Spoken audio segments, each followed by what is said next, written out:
Compartilha comigo quais são os 5 hábitos, as 5 dicas de ouro que você pratica na sua vida e que te ajudaram a alavancar o inglês. E aí eu comecei a aplicá-los na minha vida e eu comecei a ter resultados diferentes.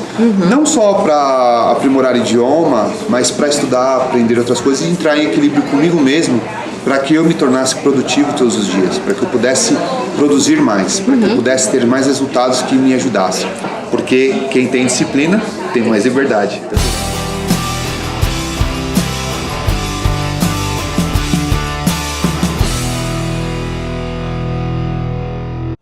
Saulo, seguinte,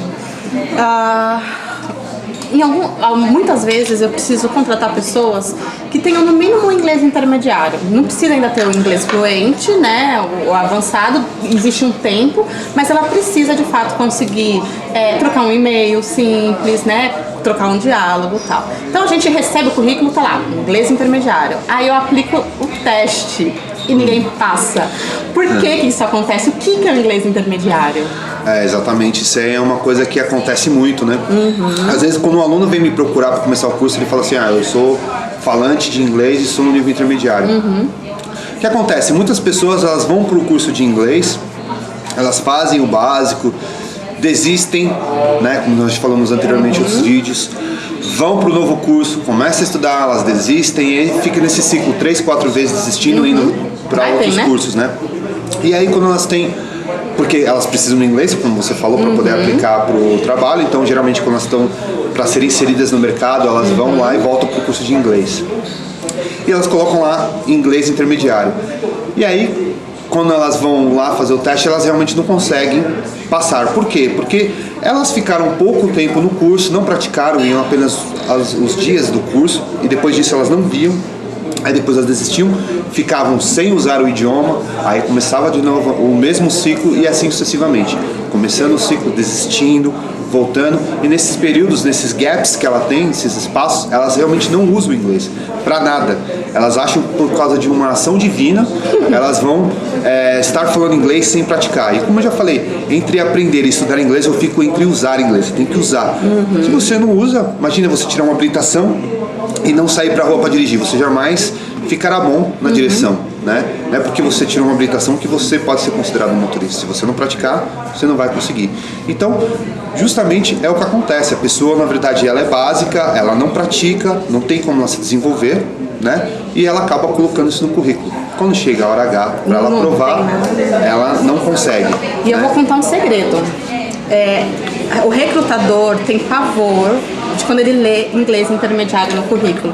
Mas é porque é um trauma mesmo. Na maioria das vezes que a gente vê o inglês intermediário, não funciona assim. E aí, às vezes, é um excelente candidato, mas ele passa a impressão de ter mentido. Porque na hora que você aplica... Então, às vezes, se ele tivesse colocado o nível certo do inglês, ele fala, não, vou contratar essa pessoa porque ela preenche todos os requisitos e isso aqui dá pra desenvolver.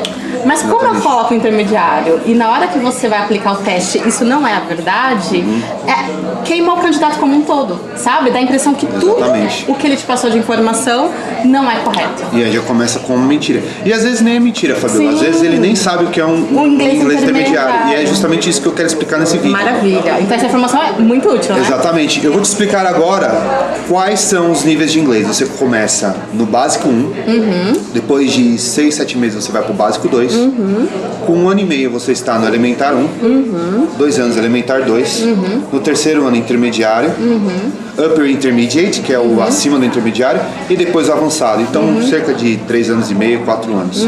Aí você fala assim, nossa Saulo, mas demora tudo isso pra falar inglês e tem muitos cursos aí me falando que em 4 meses eu vou estar fluente. Tudo mentira, gente. Não tem como alguém ser fluente em 4 meses. Já falei isso em outros vídeos, vou voltar a repetir. Não estão te enganando. Um bebê, por exemplo, ele começa a falar com o quê? Uns 4 anos, 3 anos. Não, você tem bebê? Uns 2 anos. Eu acho que 2. Minha bebê não tá falando ainda, ela tem 1 ano e 2 meses. Mas enfim, ela só vai se tornar fluente quando ela for para a escola e aprender a ler e escrever. A fluência é quando você trabalha as 4 partes do idioma. Você ouve bem, você reproduz bem, você lê bem e escreve bem. Isso é fluência. Isso demora tempo, não é do dia para a noite. É muita informação. Ô, Saulo, mas qual habilidade a pessoa precisa ter para ser intermediário? É quem já lê alguma coisa? Exatamente. Né? O que é o intermediário? Intermediário, como o próprio nome diz, é aquilo que vai te deixar, é a ponte que separa, né? Que separa os homens dos meninos. O básico 2 é elementar, aí vem essa ponte que é o intermediário que vai te levar ao mágico de Oz, que é o avançado. Então, o intermediário, falante de inglês do nível intermediário, ele já sabe todos os verbos, já memorizou todos os verbos, ele já consegue todos os tempos gramaticais, ele já sabe formar frases, ele já consegue se comunicar, se apresentar, falar sobre comida, falar sobre uma série de coisas. E o que acontece? Ele já tem um nível fluente. O intermediário, ele já pode ser considerado fluente, porque existe uma diferença entre fluência e ter a proficiência. Ah, perfeito. Entendeu? Essa aqui, a proficiência é quando você faz todos aqueles exames, TOEFL, TOEIC, IELTS, tá? Ele já tem uma fluência, ou seja, ele já consegue se apresentar, né? Como se eu falasse assim: ei, Fabiola, eu ser Saulo, tudo bem? Eu ter 35 anos de idade e vou dar a você um cola de perola. Um cola de perola, aí é quando você comete alguns erros, você não é realmente fluente. Um cola de perola, no caso, poderia ser um colar de pérolas. Ah, entendi.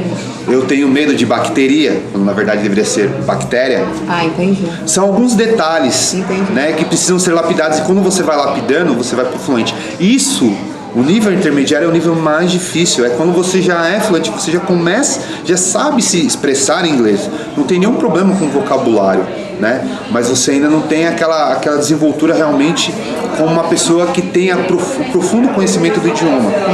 Entendi. Entendeu? Então, se eu só tô no verbo to be, eu não sou intermediário, Não viu? mesmo, você é básica. Precisa, normalmente as pessoas acham, sei alguma coisa, eu sou intermediário. Não. O intermediário, ele já se comunica.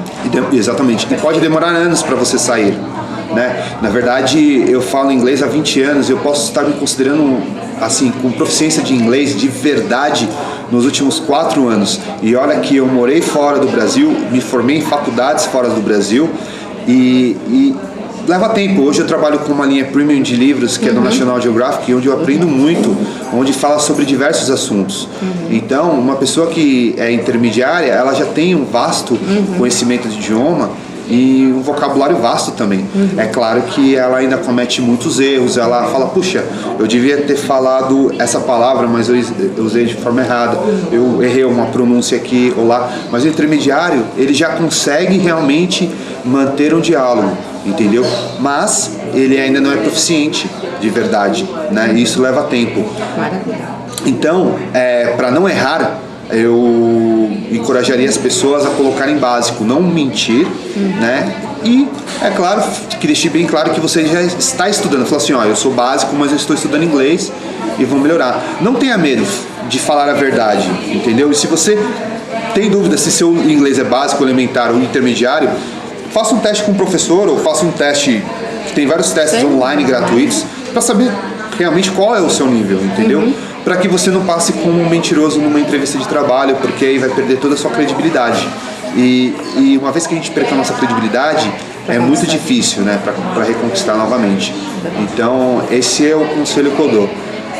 E não ter medo, não tenha medo de estar no nível básico de inglês. Tenha medo de ficar na zona de conforto. Saia da zona de conforto e vamos lá, vamos arrepiar. Vamos treinar o inglês, vamos praticar. Como eu já falei anteriormente, existem muitas ferramentas aí na internet que você pode usar, inclusive os meetups de inglês, que eu particularmente organizo aqui em São Paulo, na Grande São Paulo, aqui na ABC Paulista, onde as pessoas vão se divertir falando inglês e elas vão conseguir de forma gradativa ir melhorando. E aí, dica da recrutadora, quando você tá lá no currículo, inglês básico, aí dá a impressão que a pessoa não sabe nada. Agora, inglês básico cursando, ok? Ela ainda não chegou lá, mas ela tomou uma ação. Coloque inglês básico cursando, que você, de repente, já tem um diploma bacana, você está realmente qualificado para pegar aquela... cursando mesmo, né? Exatamente, não mentir, mais uma vez, falar a verdade. De repente, você é um engenheiro que vai trabalhar com uma multinacional e precisa do inglês. Você já é uma pessoa qualificada, que eles eles precisam, por causa da sua qualificação e da sua experiência, só que precisa falar inglês. Só que como você está cursando, você passa a credibilidade de que você está fora da zona de conforto. Exatamente. Mais uma vez, saindo da zona de conforto é muito importante. O sucesso não está na zona de conforto. E aí é só se divertir, falar inglês e aproveitar. Então é isso aí. Espero que essas dicas tenham sido válidas para você. Faça o teste na internet para saber se seu nível é intermediário, básico, elementar ou avançado. E I see you in the next episode. Bye bye. See ya. Bye, see you.